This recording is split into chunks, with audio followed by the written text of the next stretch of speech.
All right, so before we even get started, I just want to talk to you about a thing. So we're not sponsored yet, and I wish we were, but here's a medium, and here's a large. These are not even the same thing. This is like the size of my head.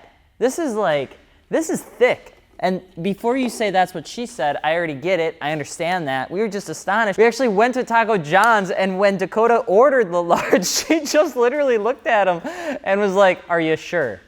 And then he got it, and then Jels bought the medium, and she looked at us and she scoffed and she said amateurs, and then she walked away. So if that's any statement of how big that glass or thing of Coke is, it's just a pretty big boy. Anyway, I'm Alex from Fitment Industries. Don't forget to subscribe. Wheels, tires, suspension at fitmentindustries.com. And I'm pretty sure if you say JDM in the mirror 3 times, the lights are gonna like dim down, and like the car community is gonna appear in like the mirror, and everybody's gonna there's gonna be a ghost behind you. It's gonna be like the founder of Work Wheels or something like that, and then you're gonna have to like scream and run. But really, everyone loves anything JDM. And not everyone, but a lot of the car enthusiast world does, which also applies to wheels. So today we're talking about why people actually love JDM wheel brands and models and everything in between. So let's go. Oh, and by the way, we have a wheel giveaway this month with Clutch. The shirt's super cool. You can check it out, description below. We've only got a few left, so that's, that was a burp, there you go.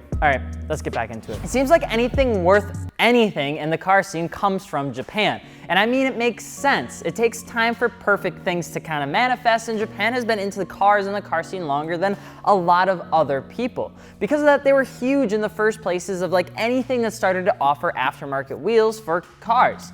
Once automobiles actually started making headway moving throughout Japan, obviously their need for wheels came with it, which was the first step into the birth of aftermarket wheels. But it wasn't long after the car boom that the Japanese wanted to customize their vehicles and stand out from the rest, which has always been a thing that Japan has been really good at doing. You can see that with their Bosuzoku and everything in between, which is good because that's why we love that JDM flair. It's so much different than anything else that we see.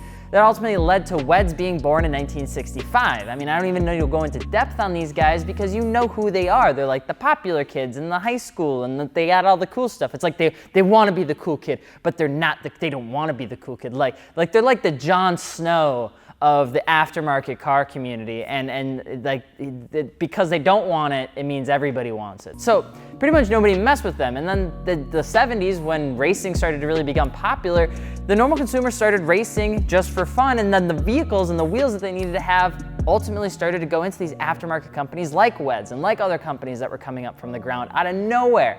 Pretty much meant that a lot of these people wanted lighter wheels, they wanted stronger wheels and everything in between, which was aftermarket wheels. That was just the thing, and the market exploded. The import and export laws allowed not only their vehicles to be transported, but a lot of their products like aftermarket wheels to go off into their merry wonderland of getting sold everywhere else. And since the auto market exploded and the demand for aftermarket parts included and skyrocketed, we started to see all sorts of wheel companies pop up. But Japan was really there first. He was number one. It was the place that a lot of this was birthed from. Now, everyone loves a story, and that's why they're always so drawn to movies and things like Game of Thrones and the Avengers, which if we're talking about storylines, let's just not get into season 8. The writers kept us engaged, and they build on the history of the characters that they had already kind of laid out. And that's why when you go see Endgame, you're so emotionally involved, and you're either sitting on the edge of your seat the whole time or just kind of crying like a small child. Which one was I? I'm just saying that if you didn't have an emotional breakdown with the spoiler alerts, never mind, I'm not even gonna say it, if you haven't watched it, just go watch it. It's been like 3 weeks now. But since Japan was the first to really jump into the wheel game in the style that they did, that means that they have the most history behind them and sometimes the most story. And everyone loves that because a lot of JDM wheel brands have a story. They've been there through the thick and thin. They have, and they are the weathered veteran of the wheel game. They have the most experience, so that's what people naturally are drawn towards because it's just assumed that they know what they're doing because they've been doing it for so long. For instance, say you need a surgery. You're probably gonna opt for a surgeon that's been around for a while and has a little bit of experience. That's a terrible analogy, to be completely honest, but I mean, it's kind of the same thing.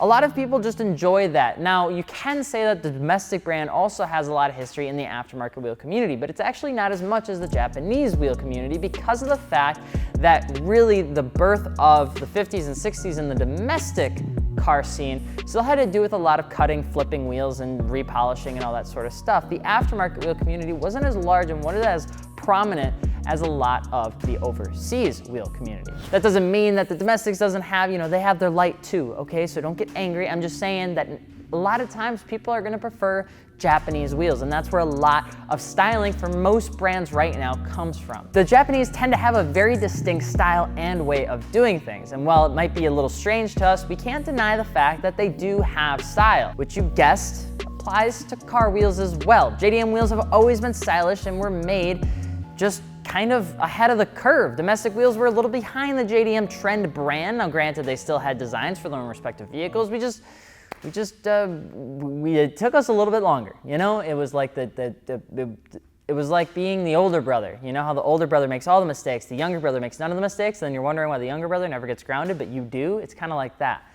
I mean, pretty much. So with the Japanese wheel community, you can't deny that they had a sense of style that was very unique to them. You could see it in the Bosuzoku, you could see it in all of their vehicle design, you could see it in their exterior modifications, you could see it in everything. They were excessive, they were loud, and people loved that. And when it applied to the car wheel scene, people just fell in love. So when you really look at JDM wheel designs, they have a tendency to have that on lock, and they always have. So it's difficult not to love them, especially like those old nostalgic brands like Work. Another huge reason that pretty much every car enthusiast has a soft spot for JDM wheels is just because they're harder to get, especially the fancy multi-piece ones. Now we're not talking about the new wheels, but we're talking about some of the older wheels, and if you get into a lot of the real wheel stuff, it's not exactly very easy to come across. They may be popular, but I mean, damn, it's really hard to get your paws on a set, and it's for good reason. It's an exclusivity thing, and I know we've discussed this on the channel before, but people love good products that are exclusive and hard to get.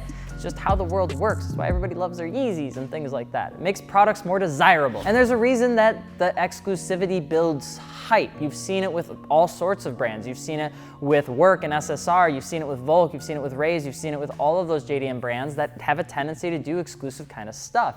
And then they sell out in like 0.3 seconds because everybody just falls in love. I see you, those like hyper green TE37s, I want you. People love to get a product they can rub in everyone else's faces saying like, I have this and you don't, so, And that's just kind of like a thing. It's the same exact thing with wheels. Companies don't make these wheels readily available, and there's a very high demand for them, especially the used ones. So they can sell them for a high price because they're wanted item and they're quality products. You can see it all the time with the TE37. And guess what? It's gonna be a long time before they run out of consumers that don't want the wheels. So it's actually a pretty good business plan over, the next couple of decades or so. So there you go. There are some of the main reasons that people still love JDM wheels. If you have a set of JDM wheels, let us know in the comment section below, or let us know if we're even remotely right. Don't forget to subscribe. Wheels, tires, suspension, FitmentIndustries.com. I'm Alex. Don't forget, we have a wheel giveaway. You can pick up the sweet pink t-shirt. It's pretty cool. Partner with Clutch, 370Z on the back. It's doing drifty things, and we'll be doing the giveaway later in the month. I'm Alex. We will see you later. Peace.